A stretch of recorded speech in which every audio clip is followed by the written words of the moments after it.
Jose TV Production.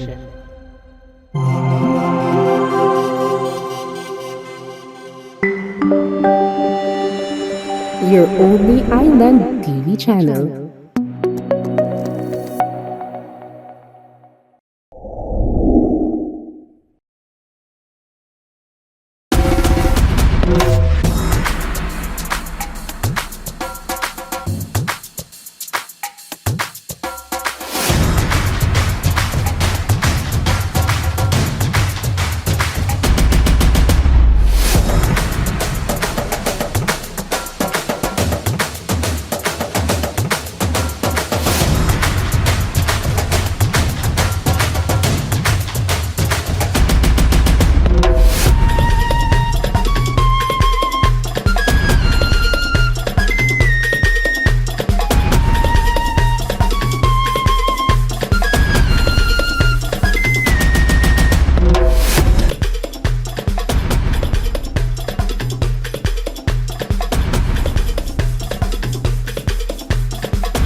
What's up, besties? Panibagong araw, panibagong episode na naman ng inyong matutunghayan. This is your host, Kristen Lim, ang inyong sporty bestie, at makakasama naman natin ngayon dito si Christopher Digon, ang inyong Lodi Diggs.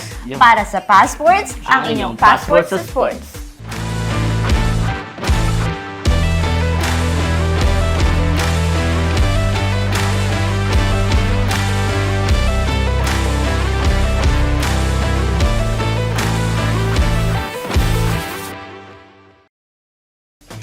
Para sa episode na ito, ating matutunghayan ang isa sa mga activities during the Last Sakayan 2024. Ito ang Isa Baile, the Interschool Cultural Dance Competition.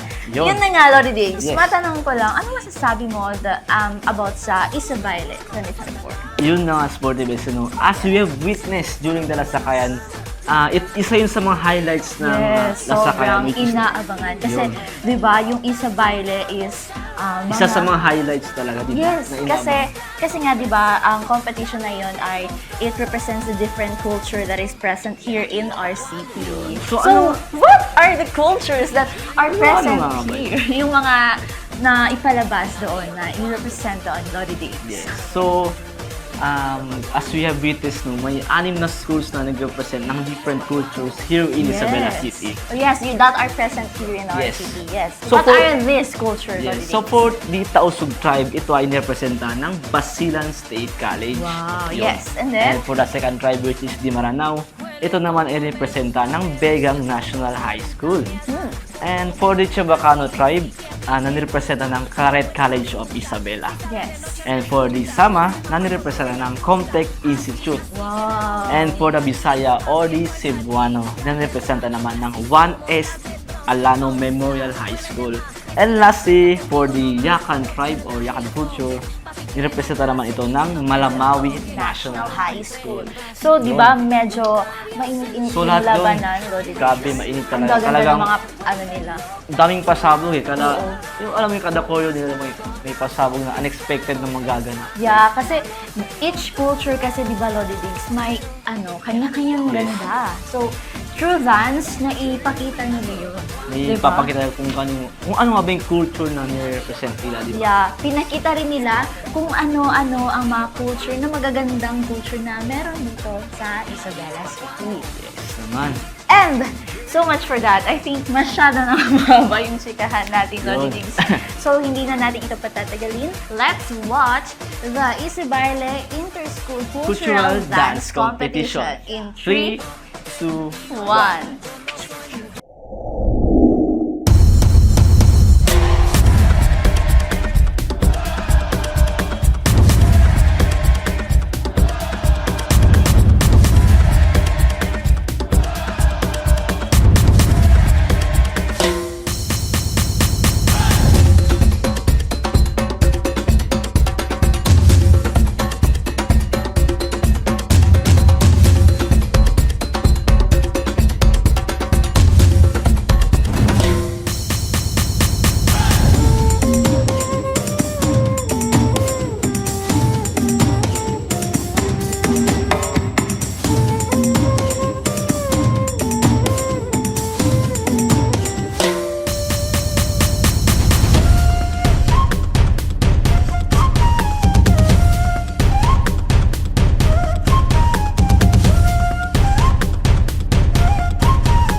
personal na dinalo ng ating butihing mayora ni si City Jolly at Rubin Hataman.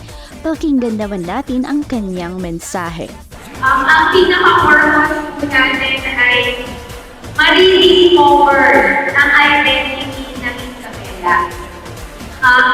Kinikilala po natin na binubuo tayo ng iba't ibang cultural communities at gusto natin na palalimin pa natin ang ating pag-ibig at pangunawa. For a long time po, medyo kumano na lang yung nakasanayan natin, kumano na lang yung naabutan natin ng mga tradisyon at mga kaugalian ng alam natin. But we know na meron pang mas malalim.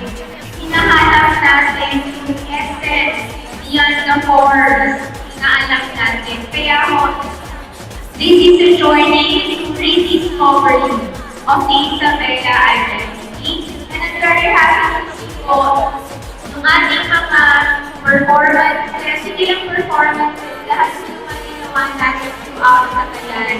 Yung pagpapakita ng ating history, ng ating pagkain, ng ating mga textiles, talagang pinag-isipan. At nakikita natin na eventually, makikita mo yung authentic and the original, as well as the celebration of the innovation and yung present-day interpretation ng ating cultural identity. Congratulations sa lahat! Thank you and please join us sa last activity natin this afternoon, which is one of last naman highlights. The Sakayan Rubial or Old Road Parade and of course the culmination. Thank you! Last Sakayan! Happy Isabela everyone! Nakapanayam naman natin ang mga iba't ibang participants coming from different schools. We are from Claret College of Isabela. Actually, the LRT Claret have joined the Isabela since last year. And our main goal for joining this competition once again for this year is to defend the title. So since last year we were hailed as a champion, this year we're hoping that we can once again bring home the bacon to CCI. Actually po, we don't have that much. We just started practicing 2 weeks ago, so the outcome will be unexpected.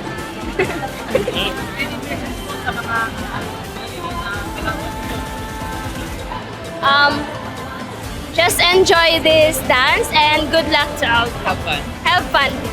Our message is have fun, enjoy the performance, and whatever the outcome will be, we are living in one city, which is the happy city of Isabela. We're actually from Basel State College. How was the performance po kanina? Oh, I think during the street dance pa lang, I think everyone did great naman, and I think even us from Basel State College did our very best from the unity dance up to the final dance.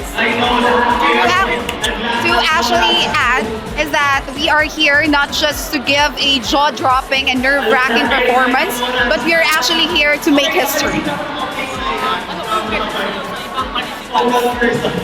Okay, for me, I think despite of the what do we call this? The dances that we have different tribes from different cultures, and I think the culture that we have is very rich, and from the dances that they have, and even our dance is colorful, and that's what makes us diverse, and that's why we are here and to unify. It was really hard kasi may nagkamali ako kanina and nadala lang sa sobrang kabado. Pero our preparation for this competition it was really, really hard. But we try our best, and this competition, ito yung unang performance namin, and yung preparation po namin is kinda hard and kinda really hard and kabado. Ano po yung message niyo sa ibang contenders? So, ang message ko po sa ibang contenders is be as one, unity, and hindi lang nasa competition yung ikaka-bloom natin, pero even matalo or manalo, accept. And it is a great experience to enter this kind of competition. That's all. At ngayon naman, nakapanayam naman natin ang trainer ng Basilan State College. Pakinggan natin kung ano nga ba ang kanilang nararamdaman na silang nagwagi sa nasabing kompetisyon. At first, syempre, lahat naman, kahit sino naman din, ganito pa rin yung feeling. Super saya and hindi po mapantayan ng saya kung anong nararamdaman namin ng director namin ng Basilan State College, si Sir Remar. At the same time, siya yung trainer po ng Basilan State College, the Tausug people, no, representative. Sobrang saya namin kasi aside from that, nabigay po talaga lahat ng mga dancers, yung galing nila, at saka yung ganda ng sayaw ng Tausug Tribe. Yeah, di ba, sir? Pati worth it ang pagod talaga ng mga bata. Almost 3 days kami overnight. As in, gustusan ang practice para lang mabigay namin yung best of the best ability at saka yung exposition ng Tausug Tribe. Yun lang. And ang message namin sa mga mananayaw ng Isabela, always dance with your heart. That is the most important thing. Yung isa puso mo lahat ng gagawin, everything will pay off and you will be successful. Okay. Thank you po, sir. Alright. Noong ika-1 ng Mayo 2024, ang Isabayle the Interschool Cultural Dance Competition na ginanap sa Isabela City Civic and Cultural Center sa temang La Sakayan, Love Isabela de Basilan, ipinamalas ng mga kabataang Isabelenyo mula sa iba't ibang sekundarya at kolehiyo ang mayamang kultura ng ating bayan sa pamamagitan ng sayaw. Nagwagi ang Basilan State College bilang kampyon at nag-uwi ng 100,000 pesos at plaque of recognition. Pumangalawa ang Claret College of Isabela at ikatlo ang Juan Alano Memorial School. Ang mga hindi nagwagi ay nakatanggap ng 20,000 pesos bawat isa. Ang paligsahan ay hindi lamang naghirang ng kampyon, kundi pati na rin nagdiwang ng pagkakaisa sa gitna ng pagkakaiba. Sa bawat sayaw, ramdam ang pagmamalaki at pagmamahal sa sariling kultura.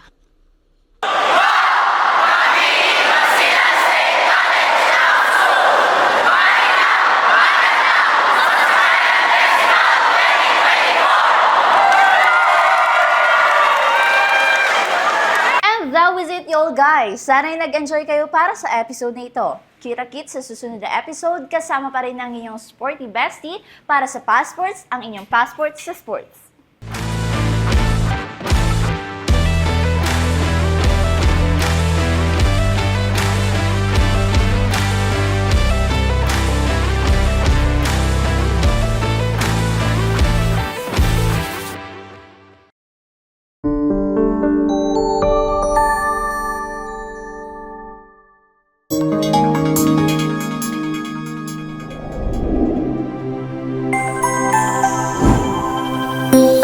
Isa TV Production.